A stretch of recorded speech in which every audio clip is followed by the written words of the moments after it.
અમરેલીમાં માવઠાએ કહેર વર્તાવ્યો છે। આ દ્રશ્યો છે બગસરાના જૂના ઝાંઝરિયા ગામના, જ્યાં 10 વીઘા ચણા અને લસણનું વાવેતર કર્યું હતું, પરંતુ કુદરતી આફત સામે જગતનો તાજ જાણે લાચાર બન્યો હોય તેવી પરિસ્થિતિનું નિર્માણ થયું છે। મિની વાવાઝોડાએ પાક બરબાદ કરી દેતા ખેડૂતોના મોઢે આવેલો કોળિયો છીનવાઈ ગયો છે। ત્યારે ગામના ખેડૂતને અંદાજિત 4 થી 5 લાખનું નુકસાન થયું છે, તો લુંધિયા ગામના ખેડૂતોને ઘઉં, ચણા, તલ અને પાછોતરા વાવેતર ઉપર કમોસમી વરસાદે કહેર વરસાવ્યો છે, જેના કારણે ખેડૂતો પાયમાલ બન્યા છે। ખેડૂતો હવે સરકાર પાસે સર્વે કરાવી નુકસાનીની સહાય ચૂકવવા માટે માંગ કરી રહ્યા છે।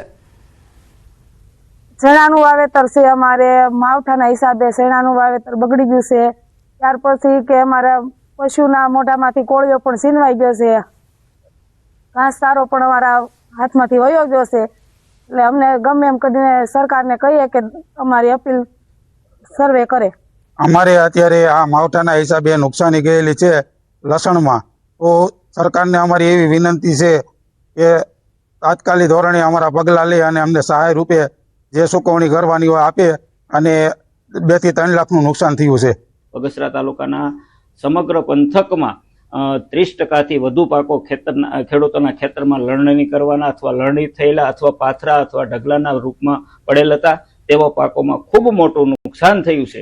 ખેડૂતોને આવા લણણીના સમયે આવેલી આફતમાં હું સરકારશ્રીને 2 હાથ જોડીને વિનંતી કરું છું, અમનો તાત્કાલિક સર્વે થાય, સર્વેના માધ્યમથી લાભાર્થી ખેડૂતો, ખરેખર નુકસાનગ્રસ્ત ખેડૂતોને યોગ્ય વળતર મળે, એમને ઊભા કરવા માટે, બેઠા કરવા માટે રહેમ રાહે ઉદાર દિલથી ખેડૂતોને વારે ચડે।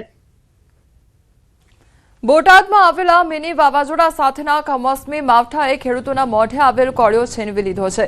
અતિ ભારે પવન અને વરસાદના કારણે ઘઉં, ચણા, તુવેર અને કપાસ જેવા પાકોને લણણીના સમયે જ ભારે નુકસાન થયું છે। જિલ્લાના મોટાભાગના ખેતરોમાં કુલ નિપજમાં 50% જેવું નુકસાન થયું, તો ઘણા વિસ્તારોમાં પાક જમીન પર ઢળી ગયા છે અને પાકની ગુણવત્તામાં ઘટાડો થયો છે, તેમજ ઘણા ખેડૂતોના પાક પલળી જવાથી બગડી જવાના કારણે મસમોટું નુકસાન થયું છે। આ પરિસ્થિતિ અંગે બોટાદ જિલ્લાના ખેડૂતો ભારે ચિંતામાં મુકાઈ ગયા છે। આગામી સમયમાં ખેતી કરવા અસમર્થ હોવાથી ખેડૂતો સરકાર તરફથી નુકસાન અંગે વહેલી તકે સર્વે સાથે સહાયની માંગ કરી રહ્યા છે। ચણા આજે અમે ભેગા જ કરવી છીએ, ત્યાં તો ભયંકર વાવાઝોડું આવ્યું એટલે હાથમાં કઈ આવે એવું પોઝિશન રહી નથી। નુકસાન આમાં 50% ઉપરનું પૂરેપૂરું નુકસાન છે। અત્યારે તમે જોઈ શકો છો કે આ પોપટા રહ્યા નથી, બધા ભોં ભેગા થઈ ગયા છે। હવે દાણો અમે કીધી ભેગો કરી દેવી, હવે તો અમારી પાસે શું હોય, કારણ કે હાથમાં આવેલો કોળિયો પણ અમારી પાસે રહ્યો નથી। હવે અમે સરકારશ્રીને અપેક્ષા કરવી છે કે વહેલી તકે તમે સર્વે કરી અને તમને જે મનની અંદર હુજે એ અમારી ઉપર સહાય કરી શકો છો। આ તો વરસાદ આવ્યો હતો, સિંગવાઈ આવી હતી, એમાં નુકસાન થયું હતું, હવે પાછું આ નુકસાન થયું। હવે હું લઈને જવાનું, હું કરવાનો? મેં છોકરા લઈને આવેલો છે, ઘર ચલાવવામાં તકલીફ કેટલી પડે, બહુ તકલીફ પડે। આણંદ જિલ્લામાં ગઈકાલે વરસેલા કમોસમી વરસાદના કારણે ખેડૂતોની હાલત કફોડી બની છે। ખંભાત અને તારાપુર તાલુકામાં ત્રાટકેલા મિની વાવાઝોડાએ ધરતીપુત્રોની મુશ્કેલી વધારી દીધી છે। ચણાની ખેતીને મોટા પાયે નુકસાન થયું છે। વાવાઝોડાએ 10,000 વીઘા ચણાના પાકને બરબાદ કર્યો છે, ત્યારે ખેડૂતો આર્થિક ફટકો પડ્યો છે। ધરતીપુત્રો હાલ સરકાર સમક્ષ આર્થિક સહાયની અપેક્ષા રાખી રહ્યા છે। ચણા અમારા ઉડી ગયા અને એના લીધે જે નુકસાન થયું છે, ભારે પાયે નુકસાન છે।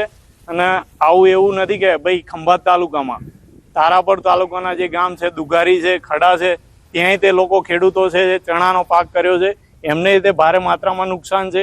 લગભગ હું માનું છું ત્યાં સુધી 5 થી 7,000 વીઘામાં ચણાનું વાવેતર છે, એની અંદર આ નુકસાન થવા પામ્યું છે। તો મારે સરકારને એટલી વિનંતી કે અમારા ખેડૂતો સામે જોવે અને જે છે અમને મદદ કરે। આ ગઈકાલે પવન આવતા ઘણું બધું નુકસાન થયું અને ચણા પહેલાંથી કાપેલા હતા એના ફરી બધા વીરી ગયા। તે મજૂર ફરી લાયા અને આ વીણાવી છે। 600 રૂપિયા એક માણાની મજૂરી છે। તે સરકારને અમારે એટલું કહેવું છે કે અમને નુકસાન આપવા વિનંતી। અરવલ્લીના મેઘરજ તાલુકામાં વાવાઝોડાનો કહેર જોવા મળ્યો છે। ભારે પવનના કારણે રામગઢીના ભૂતિયા વિસ્તારમાં વીજપોલ ધરાશાયી થઈ મકાન પર પડ્યો। વીજપોલ પડવાથી મકાનને ભારે નુકસાન થયું છે, પરંતુ સદનસીબે કોઈ જાનહાનિ સર્જાઈ નથી। આ ઘટનાથી સમગ્ર વિસ્તારમાં ભયનો માહોલ છવાયો છે। મકાન માલિકે ગુજરાત ઇલેક્ટ્રિસિટી બોર્ડ પાસે વળતરની માંગણી પણ કરી છે। ગઈ રાત્રે ભારે પવન ફૂંકાયો હતો, એના લીધે મારા ઘરને આગળ જે થાંભલો હતો એ મારા કાચા મકાન પર પડ્યો છે. અમે બધા ઘરમાં જ હતા, પણ આ વીજળી કરંટ બંધ હતો એના લીધે કોઈ કરંટ આવ્યો નથી અને મારું ઘર કાચું હતું તે કાચા ઘરની મકાન પર પડવાથી બધું તૂટી ગયું છે. તો જીબી બોર્ડ પાસે અમે વળતરની માંગ કરીએ છીએ. ખાદ્ય પદાર્થમાં જીવાતનો વધુ એક વિડીયો વાયરલ થયો છે. રાજકોટના આઇનોક્સ મલ્ટીપ્લેક્સની સેન્ડવિચમાં જોવા મળ્યો છે વંદો. ત્યારે ક્રિસ્ટલ મોલમાં આવેલ આઇનોક્સ સિનેમાની કેન્ટીનમાં વંદો નીકળ્યો હતો અને કેન્ટીનમાં ડિસ્પ્લેમાં મૂકેલી સેન્ડવિચમાં વંદો હોવાનો વિડીયો વાયરલ થયો છે. ફિલ્મ જોવા ગયેલ ગ્રાહકે વિડીયો બનાવી સોશિયલ મીડિયા પર વાયરલ કર્યો છે.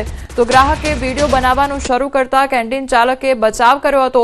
માત્ર ડિસ્પ્લે છે, ગ્રાહકને નથી આપવામાં આવી સેન્ડવિચ તેવું કહી બચાવ કરવામાં આવ્યો હતો. તો ગ્રાહકે વિડીયો બનાવ્યા બાદ કેન્ટીન ચાલકે સેન્ડવિચમાંથી વંદાને દૂર કર્યો હતો. સંવાદદાતા અંકિત અમારી સાથે જોડાઈ ગયા છે. અંકિત, આ સેન્ડવિચમાંથી વંદો નીકળ્યો હોય તે પ્રકારના દ્રશ્યો સામે આવી રહ્યા છે. શું અપડેટ આખી ઘટનામાં? જી ચોક્કસ કોમલ, વાત કરવામાં આવે તો રાજકોટ શહેરના આઇનોક્સ સિનેમાની કેન્ટીનમાં ખાદ્ય પદાર્થની અંદર વંદો છે તે જોવા મળ્યો હતો અને સમગ્ર મામલાનો વિડીયો છે તે જાગૃત નાગરિક દ્વારા છે તે વાયરલ કરવામાં આવ્યો છે. ત્યારે વાયરલ વિડીયોને લઈને રાજકોટ મહાનગરપાલિકાના આરોગ્ય વિભાગ દ્વારા વધુ તપાસ છે તે હાથ ધરવામાં આવી છે.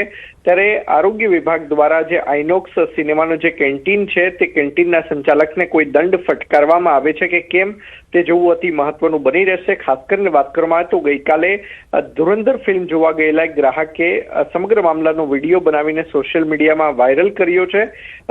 વાયરલ કરનાર ગ્રાહકનું કહેવું છે કે સેન્ડવિચ ઉપર વંદો ફરતો હતો અને જ્યારે સમગ્ર મામલે તેણે વિડીયો બનાવ્યો હતો ત્યારે જે કેન્ટીનનો જે સંચાલક છે તેને જણાવ્યું હતું કે જે સેન્ડવિચ રાખવામાં આવી છે તે માત્ર ડિસ્પ્લેમાં રાખવામાં આવી છે, કોઈ ગ્રાહકોને આપવામાં નથી આવતી. પરંતુ જ્યારે વિડીયો બનાવ્યો હતો ત્યારબાદ કેન્ટીનમાં ઉપસ્થિત જે સંચાલક છે તેને સેન્ડવિચમાંથી. જે અંકિત, સમગ્ર માહિતી બદલ આપનો આભાર. તો રાજકોટનો આ મામલો સામે આવ્યો છે કે જ્યાં આઇનોક્સ મલ્ટીપ્લેક્સમાં સેન્ડવિચમાંથી વંદો નીકળ્યો હોય તે પ્રકારની ઘટના સામે આવી છે. બીજી તરફ અમદાવાદનું એક નામચીન જે કેફે છે તેમાં ગાર્લિક બ્રેડ મંગાવવામાં આવી હતી અને તે ગાર્લિક બ્રેડમાંથી માખી નીકળી હોય તે પ્રકારની ઘટના સામે આવી હતી. આમ જે ગ્રાહકો દ્વારા ફૂડ ઓર્ડર કરવામાં આવતું હોય છે તેમાં અવારનવાર આ પ્રકારની જીવાતો નીકળતી હોય તે પ્રકારની ઘટનાઓ સામે આવી રહી છે. બનાસકાંઠાના ડીસામાં ફૂડ એન્ડ ડ્રગ્સ વિભાગના દરોડા પાડવામાં આવ્યા છે. હીરા બજારમાં દુકાનમાંથી શંકાસ્પદ ઘીનો જથ્થો ઝડપાયો છે.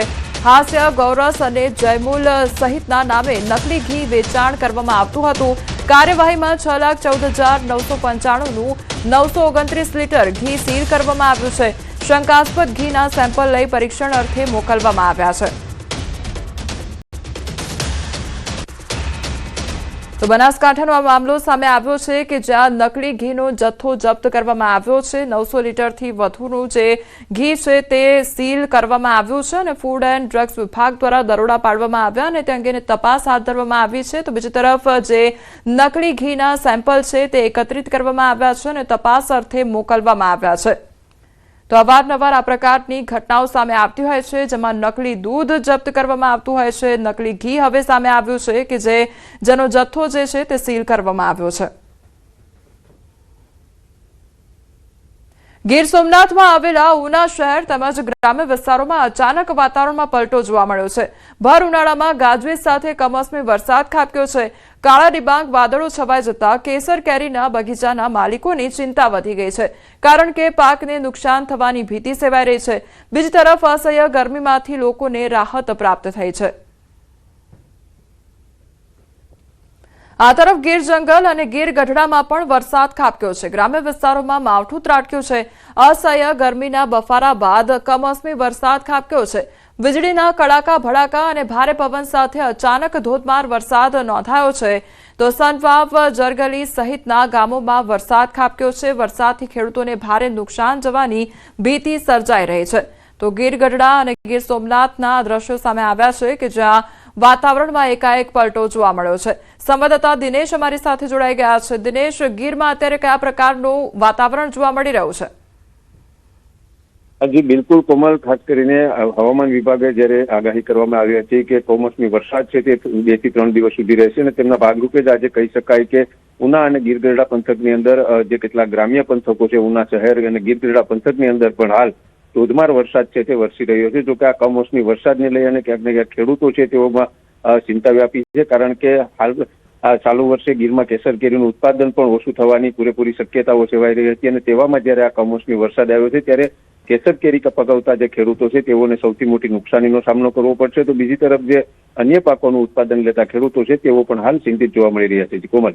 જે દિનેશ, સમગ્ર માહિતી બદલ આપનો આભાર.